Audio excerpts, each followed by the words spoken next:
আসসালামু আলাইকুম রহমতুল্লাহ। আমার কথা শুনবার জন্য আপনাদেরকে স্বাগত জানাচ্ছি।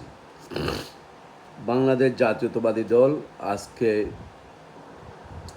3 মাস,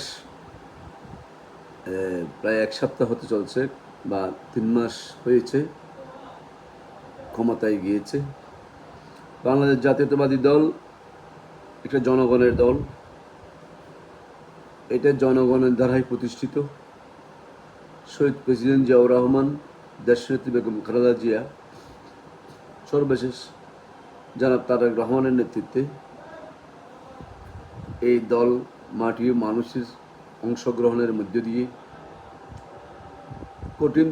কঠিন আন্দোলন সংগ্রামের মধ্য দিয়ে এই দল মানুষের আস্থা অর্জন করে ভোটের মাধ্যমে দীর্ঘ 17 বছর টানা আন্দোলন সংগ্রাম করে জনগণের ভোট নিয়ে নেতাকর্মীদের কঠিন ত্যাগের বিনিময়ে বাংলাদেশ জাতীয়তাবাদী দলের সরকার গঠিত হয়েছে। আজকে যে বিএনপি আন্দোলন সংগ্রামে প্রতি মাসে 4টি প্রতি শনিবারে স্থায়ী কমিটির মিটিং করতেন, সেই বিএনপি 3 মাসে সম্ভবত একটি স্থায়ী কমিটির বৈঠক করেছেন।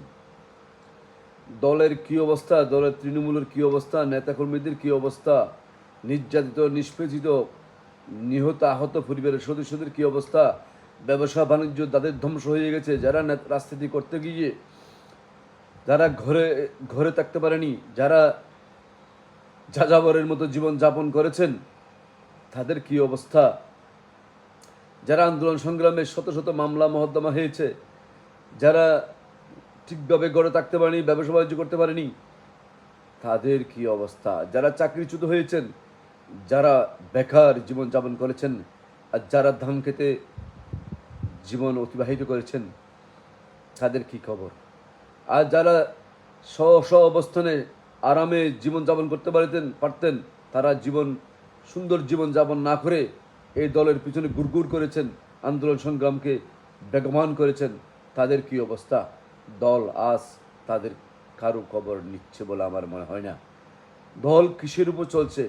রাষ্ট্র মেরামত করতে গিয়ে যদি দলকে যদি আইসিইউতে পাঠানো হয়, রাষ্ট্র মেরামত করতে গিয়ে দলকে যদি কবর দেওয়া হয়, তাহলে মনে রাখবেন আপনারা যারা সুখী, যারা চেয়ারে বসে আছেন তাদেরও পলাতে হবে, তাদেরও সুখ শান্তি